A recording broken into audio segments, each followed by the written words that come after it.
ബഹുമാനികളെ, ദീനിന്റെ ആന്തരികമായ വശങ്ങളെ നമ്മള് ഒഴിവാക്കി കളഞ്ഞു. അതിന് നമ്മൾ സ്വീകരിക്കാൻ തയ്യാറായില്ല. അത് മനസ്സിലാക്കി തരുന്ന അള്ളാഹുവിന്റെ ഔലിയാക്കൾ നമുക്ക് ആവശ്യമില്ലാതായി മാറി. അവരെ സഹവാസം നമ്മൾ സ്വീകരിക്കാൻ തയ്യാറായില്ല. അവരിൽ നിന്ന് മാറി നിന്നുകൊണ്ട് സൽപ്രവർത്തനങ്ങളൊക്കെ നമ്മൾ ചെയ്യുന്നെങ്കിലും നമ്മളുടെയും നമ്മുടെ വീടിന്റെയും നാടിന്റെയും അവസ്ഥ എന്താണ്? എപ്രകാരം നന്മകൾക്ക് വേണ്ടി നമ്മൾ പോരാടുന്നോ അതിനേക്കാൾ ശക്തമായ നിലക്ക് നമ്മുടെ ഇടയിലേക്ക് തിന്മകളും തെറ്റുകളും കയറി കൂടിയിരിക്കുകയാണ്. ഈ ലഹരിയുടെ ഉപയോഗം ഇന്ന് എത്രമാത്രം നമ്മുടെ ഉള്ളില് വ്യാപിച്ചിരിക്കുകയാണ്. അതിൽ രക്ഷപ്പെടാൻ മാർഗമില്ലാത്ത ഒരവസ്ഥയിലാണ് ഇന്ന് നമ്മളൊക്കെ ചെന്നെത്തിയിട്ടുള്ളത്. നമ്മളൊക്കെ ഒരു പക്ഷേ മനസ്സിലാക്കുന്നുണ്ടാകും, ഇത് മറ്റുള്ളവരുടെ വീട്ടിൽ നടക്കുന്ന സംഭവമല്ലേ, നമ്മളെ വീട്ടിൽ ഇതൊന്നുമില്ലല്ലോ. അടുത്ത വീട്ടിൽ നടക്കുന്നെങ്കിൽ നിങ്ങൾ കാത്തിരിക്കുക. ഇതേ നിലപാട് നമ്മൾ സ്വീകരിച്ചാൽ അടുത്ത ദിവസം നമ്മുടെ വീട്ടിലേക്കും ഇത് കയറി വരാൻ തയ്യാറാകും. ഇങ്ങനെ അല്ലാഹു സുബ്ഹാനഹു വ തആല നമുക്ക് നൽകിയ ഈ അനുഗ്രഹങ്ങൾ ഏതാണെന്ന് മനസ്സിലാക്കാനും അതിന്റെ ബാധ്യത നിറവേറ്റി മുന്നേറി നന്ദിയുള്ളവരായി മാറാനും നമ്മൾ തയ്യാറാകാത്തതിന്റെ പേരിൽ ഇന്ന് സംഭവിക്കുന്നത് എന്താണ്? അല്ലാഹു തആല നമ്മളെ ദുആ സ്വീകരിക്കാൻ തയ്യാറല്ല. അല്ലാഹു തആല നമ്മൾ സ്വയം നമ്മുടെ മേൽ അക്രമം ചെയ്യുന്നവരായി മാറിയപ്പോൾ, നമ്മൾ സ്വയം നമ്മുടെ മേൽ കൃപ ചെയ്യാൻ തയ്യാറാകാതിരുന്നപ്പോൾ, ഈ അക്രമികളായ നമ്മുടെ മേൽ അല്ലാഹു തആല അക്രമികളായ അധികാരികളെയാണ് അടിച്ചേൽപ്പിച്ചിട്ടുള്ളത്. അവരുടെ കീഴില് ജീവിക്കേണ്ട ഗതികേടിലേക്ക് ഇന്ന് നമ്മൾ എത്തപ്പെട്ടിട്ടുണ്ടെങ്കിൽ അതിന്റെ കാരണം അള്ളാഹുവിന്റെ ഈ നിഅമത്തുകളെ നമ്മൾ ധിക്കരിച്ചുകൊണ്ട് നമ്മൾ സ്വയഷ്ടപ്രകാരം നമുക്കിഷ്ടമുള്ളത് ഏതോ അത് നമ്മൾ ഏറ്റെടുത്തു. അല്ലാഹു തആല പ്രാധാന്യം നൽകിയ ആന്തരികമായ ഈമാനികമായ നിഅമത്തിനെ നമ്മൾ മാറ്റി നിർത്തിയപ്പോൾ നമുക്കുള്ള ശിക്ഷയാണ് ലഭിച്ചുകൊണ്ടിരിക്കുന്നത് എന്ന് മനസ്സിലാക്കാൻ ഇനിയും നമ്മൾ വൈകി പോകരുത്. ഈ മണിയടി ശബ്ദം മറ്റു പല നാടുകളിൽ നിന്നും നമ്മൾ ചെവികളിൽ കേൾക്കുന്നെങ്കിൽ ആ അപകടകരമായ അവസ്ഥ, അള്ളാഹുവിന്റെ ആ ശിക്ഷയുടെ കോലം, അത് നമ്മുടെ വക്കലും ഇറങ്ങാൻ സാധ്യമായ ഒന്നാണ്. മറിച്ച് നാം സ്വയത്തിന്റെ മേൽ അക്രമം ചെയ്യുന്ന ഈ അക്രമത്തിൽ നിന്ന് മാറി നിന്ന് സ്വയത്തിന്റെ മേൽ കൃപ ചെയ്തുകൊണ്ട് അള്ളാഹുവിന്റെ ഔലിയാക്കളായ മഹാന്മാരെ സ്വീകരിച്ചുകൊണ്ട് അവരുടെ സാമീപ്യം സ്വീകരിച്ച് ദീനിന്റെ ബാഹ്യ നിയമത്തിനെയും ആന്തരികമായ നിയമത്തിനെയും ഒരേ സമയം ഏറ്റെടുക്കാനും പ്രവർത്തിക്കാനും നമ്മൾ തയ്യാറായാൽ ഇന്നും അല്ലാഹു സുബ്ഹാനഹു വ തആല ഭൂമിയിൽ നിന്നും ആകാശത്തിൽ നിന്നും അവന്റെ റഹ്മത്തുകളും ബർക്കത്തുകളും നമ്മുടെ മേൽ കോരിച്ചെരിയാൻ തയ്യാറാണ്. പക്ഷെ അതിന് നാം സ്വയമായി നമ്മിൽ മാറ്റം വരുത്താൻ തയ്യാറാകണം.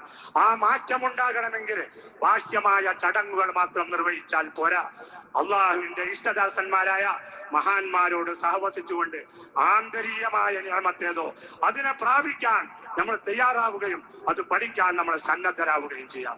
എന്നാൽ മാത്രമേ ഏതെല്ലാം തെറ്റുകളാകട്ടെ, ഈ ലഹരിയാകട്ടെ, അതുപോലെ തന്നെ ഇന്ന് നമ്മുടെ ഇടയിൽ നടമാടിക്കൊണ്ടിരിക്കുന്ന രണ്ടാമത്തെ ദൂഷ്യമായൊരു രംഗമാണ് വ്യഭിചാരം എന്ന് വ്യാപിച്ചുകൊണ്ടിരിക്കുകയാണ്.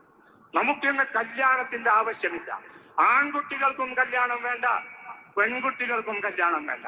എത്ര പ്രായമായാലും വയസ്സരായാലും ശരി, ഞങ്ങൾക്ക് പഠിക്കാനുണ്ട്, ജോലി ചെയ്യാനുണ്ട്, ഇങ്ങനെ ഭൗതികമായ ആവശ്യങ്ങൾ പറഞ്ഞുകൊണ്ട് ഈ കല്യാണത്തെ, വിവാഹത്തെ റസൂലുള്ളാഹി സ്വല്ലല്ലാഹു അലൈഹി വസല്ലമ നടപ്പിലാക്കിയ അവരുടെ വ്യവസ്ഥയെ മാറി നിന്നുകൊണ്ട് നമ്മൾ മുന്നേറിയപ്പോൾ ഇന്നുണ്ടായിരിക്കുന്ന അവസ്ഥ എന്താണ്? വിവാഹം, ബന്ധം എന്നുള്ളത് നമ്മൾ വിദൂരമാക്കിയപ്പോൾ നമ്മുടെ ഇടയിൽ വ്യഭിചാരം ഇന്ന് വ്യാപിച്ചിരിക്കുകയാണ്. നമ്മൾ മനസ്സിലാക്കുകയാണ്, എന്റെ കുട്ടി അതിലൊന്നും പെടുകയില്ല, അത് മറ്റുള്ളവർ ചെയ്യുന്ന തെറ്റാണ്, നമ്മൾ രക്ഷപ്പെട്ടവരാണ്. മറ്റുള്ള വീടുകളിൽ നടക്കുന്ന അതേ കാര്യം നാളത്തെ ദിവസം നമ്മളെ വീട്ടിലേക്കും കയറി വരാൻ മതിയായ സ്ഥിതിയിലാണ്. അതിനെ തടുക്കാൻ നമുക്ക് സാധ്യമാവുകയില്ല. ഈ വിവാഹത്തെ മാറ്റി നിർത്തി വ്യഭിചാരം അഹമ്മായപ്പോൾ, പൊതുവായപ്പോൾ ഉണ്ടായ അവസ്ഥ എത്ര അപകടകരമായതാണ്. ഞാൻ ഈ സദസ്സിലെ ശബ്ദം കേൾക്കുന്ന എല്ലാവരെയും ഉണർത്തുകയാണ്. ബഹുമാനപ്പെട്ട റസൂലുള്ളാഹി സ്വല്ലല്ലാഹു അലൈഹി വസല്ലം ആ കൽപ്പന ഏതോ, അവിടുത്തെ സന്ദേശമേതോ, അവിടുത്തെ പാന്താവേതോ, അത് അവിടുത്തെ ഗുലാമികളായ നമ്മുടെ മേൽ ഏറ്റെടുക്കൽ നിർബന്ധമായ കാര്യമാണ്. ആ റസൂലുള്ളാഹിനെ ഇത്തിബാഅ് ചെയ്തുകൊണ്ട് അവിടുത്തെ ഉന്നതമായ ചര്യയെ ഏറ്റെടുത്തുകൊണ്ട് വിവാഹപ്രായമായി കഴിഞ്ഞാൽ പെൺകുട്ടിയായാലും ശരി ആൺകുട്ടിയായാലും ശരി അവരുടെ വിവാഹം നടത്താൻ നമ്മൾ തയ്യാറാവുക. രക്ഷിതാക്കൾ അതിന് മുന്നിട്ടിറങ്ങുക. എന്നതുപോലെ ഓരോ പ്രായപൂർത്തിയായവരും അതിന്റെ പ്രായത്തിലേക്ക് എത്തിയാൽ മറ്റൊന്ന് കാത്തിരിക്കാതെ അവരുടെ വിവാഹത്തിന് വേണ്ട പ്രവർത്തനങ്ങൾ ഏതോ അള്ളാഹുവിന്റെയും അവന്റെ റസൂലിന്റെയും തീരുമാനമേതോ ആ തീരുമാനം സ്വീകരിക്കാൻ നമ്മൾ ഓരോരുത്തരും തയ്യാറാകണം.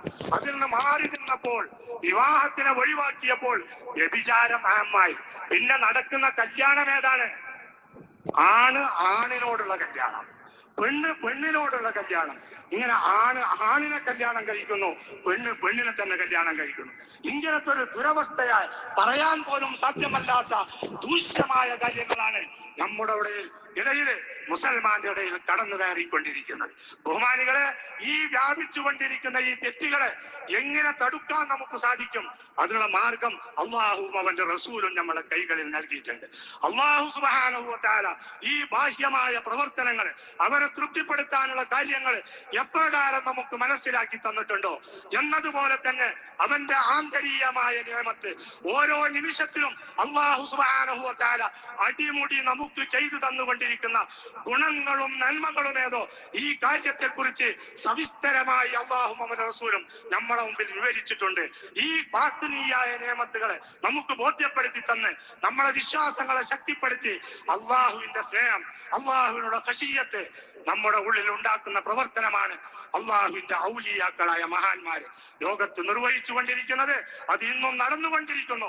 അവരുമായി നമ്മൾ ബന്ധം സ്ഥാപിച്ച് മുന്നേറിയാൽ ഇൻഷാ അള്ളാഹ് ഈ തെറ്റുകളിൽ നിന്ന് ഒഴിവായി അള്ളാഹുവിന്റെ ദീനിനെ മുറുകെ പിടിച്ച് ജീവിക്കാനുള്ള അവസരം അള്ളാഹു തആല നമുക്കൊക്കെ പ്രദാനിക്കുന്നതാണ്.